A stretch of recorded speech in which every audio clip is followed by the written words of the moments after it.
How we doing, guys? Aaron here from Trinity Waters Bait Company and Guide Service. Summer patterns, trolling, no matter where you are.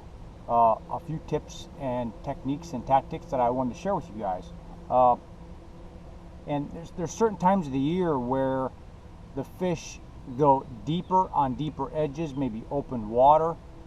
Certain parts of your lake that you might not be able to access as well with some of your standard casting baits. As we all know, the summertime, a lot of guys run rubber this time of the year, and or they troll, specifically here in Ohio. Usually not a whole lot different from any other places across the country, but here in Ohio our water temps get a little bit warmer, therefore putting the fish a little bit deeper in the water column in our Ohio lakes. And I want to talk about a couple things here. Line counters. When you're setting your poles up to troll, a lot of people might not put the work in with calibrating those.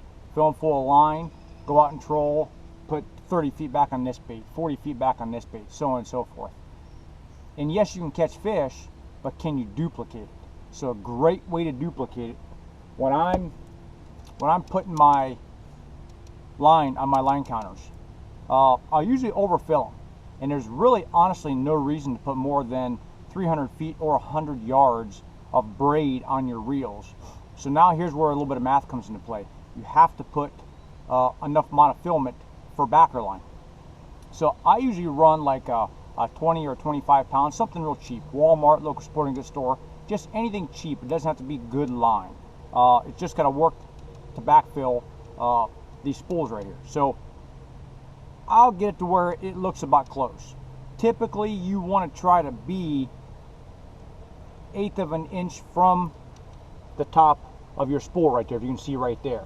Now mine was 1/8 of an inch, and then I have since then let the line out and reseated the line back on the reel wet, which will help keep from the line bearing down within itself because it's on there loose. When you let it out behind the boat, the seats are tighter on there when it's wet and makes it more compact on there, so you don't have any problems or issues if you get a snag or hook a big fish or so on.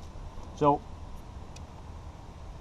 now, even for calibration, I still do it at my house. I put the line on the pole, and I have a 100-foot tape measure. So some of you may not have that. If you can do 20 feet at a time, get 80, 90, 100 feet. And the further you go, the more accurate this will be when calibrating. So I usually do 90 or 100 feet. And all you want to do is you want to get that measurement no matter how you want to do it. Me, like I said, I have a 90-foot tape measure. I pull out the 90 feet, and when I'm done putting the line on, I will literally put the rod tip at the 90-foot mark on the tape measure. Then I will pull that line all the way down to the end. Now, as I go back and check it, and just remember, you typically want these a little bit fuller than what you should. It's much easier to put or take line off than it is to put more back on. So I did this reel a few weeks ago.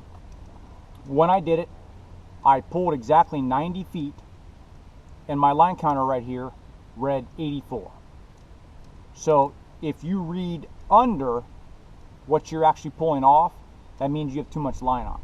That's a good thing. If you're over what you actually pulled off, then you have too little on. So if you have 90 foot marked out with a tape measure, or 100, whatever it may be, and you pull this thing out and it reads 100 or more, that means you don't have enough line on. Now, it's not that critical, but it is. So on my Ohio lakes I guide on, fish on here, I've got very particular waypoints, and I've got certain baits that I run certain depths. So if I'm running a waypoint and my line counter's off, I could be too shallow or too deep. So therefore I might not be accessing the fish or getting to the depth that they may be at in the water column, or I'm going to run around my chunk of structure and I'm going to snag. So snag and trolling baits, that sucks. Our lakes here are usually fairly busy, and on a busy day, boat traffic, waves, wind, all the etc., it's a little bit tougher to get a bait off a snag, especially when you're fishing deeper water. So if I pull this line off and I'm reading, so like for example, I told you I was reading 84 foot on this. So now I know if I'm reading under, I have too much on it. So I picked a number. I said, 25 foot. So I pulled 25 feet off, and I used my tape measure to get that measurement. Then I pulled another 90 off. Well, now it read 86 foot. So then I kind of came up with a formula for this setup, and it doesn't mean it will work for yours. Just pick a set amount, 20, 25 foot, 30 foot, whatever. So for every 25 foot I pulled off of this, I ended up gaining 2 more feet on my line counter. So I pulled 50 feet off, and it took me to 88 feet on here, which is perfect. So if I know if I pulled the other 25 foot off, it would read exactly 90. But just remember, you may catch a snag, you may break your line, and of course you definitely want to retie throughout the year, change leaders out. If you leave yourself that extra 25 foot, well, then that's going to leave you room to possibly catch a snag, lose line, or retie. Because if you retie, you usually take up a foot to 18 inches of line per every time that you retie a leader on, or just retie the knot, period. And it's always good to do that periodically. So remember to calibrate these. That setup right there, I've actually got 80-pound braid on. 7-foot ugly stick Tiger Elite rod. I run a lot of my bigger shad style baits on that. And Okuma Cold Water 303. This setup right here, this is a Magna Pro 30DX. Now I put 40-pound braid on this, and I run a little bit lighter leader. In the springtime, I'm running 22 shorts a lot here in Ohio, and even through the summer sometimes. I run these smaller baits, smaller line, lighter rod, and a little bit lighter leader. It'll help achieve better depths, and you'll get just a little bit more action out of it. So even with these though, I still calibrate all these. And if you look on the spool right there, it's about 1/8, 3/16 of an inch from the top. And this has been calibrated lately, and it's dead on. And the main reason for doing all this extra work, and it doesn't really take you that much time. Look at the vast array of baits. 10-inch Boss Shad, 5.5-inch Wiley, Little Ernie, 4.5-inch Boss Shad, 8-inch Tough Shad, 4.5-inch Tough Shad, 22 short. You don't just put this set amount of line up. They all run a little bit differently. This is plastic. It's smaller, has a round lip. This is plastic also.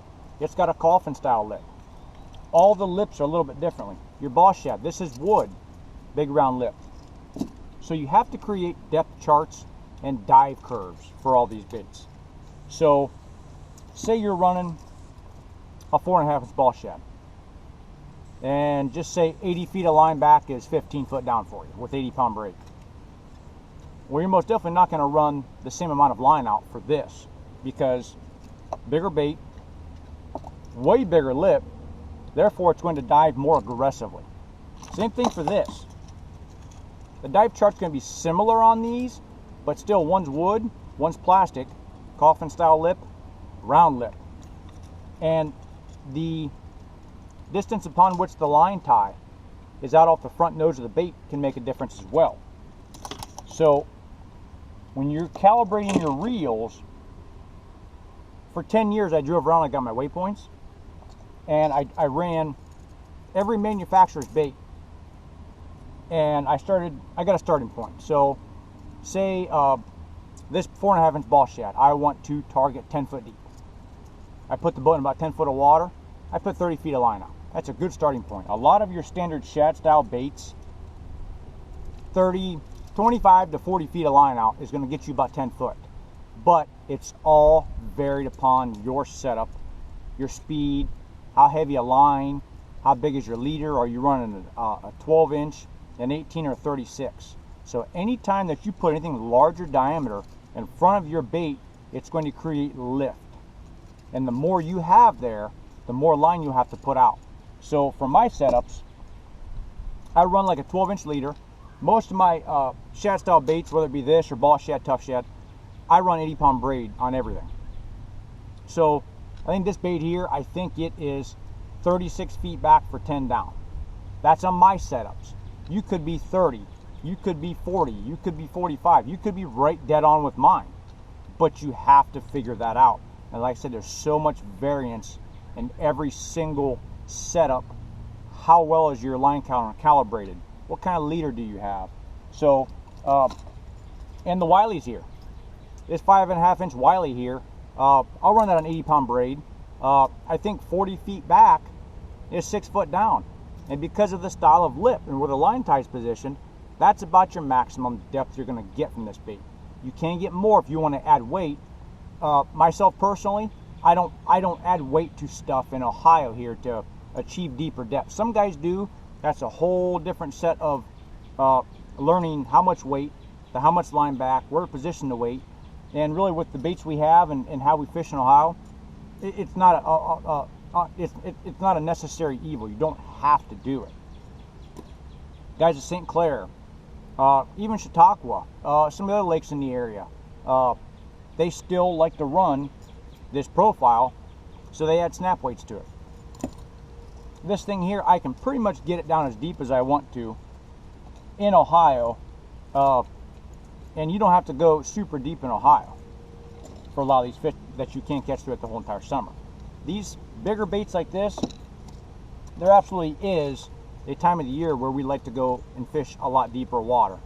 And the benefit of running something like this versus this very deep, you don't have to let as much line out on this to get it to a deeper depth versus this, which I'm a big fan of, because if you got to put over 100 feet of line out for something like this to get 18 or 20 down, there's a lot of room for error and a lot of room for that fish to come off during that retrieval of reeling that thing in. This, you might be half that distance. But once again, remember, like I said, it all varies on your entire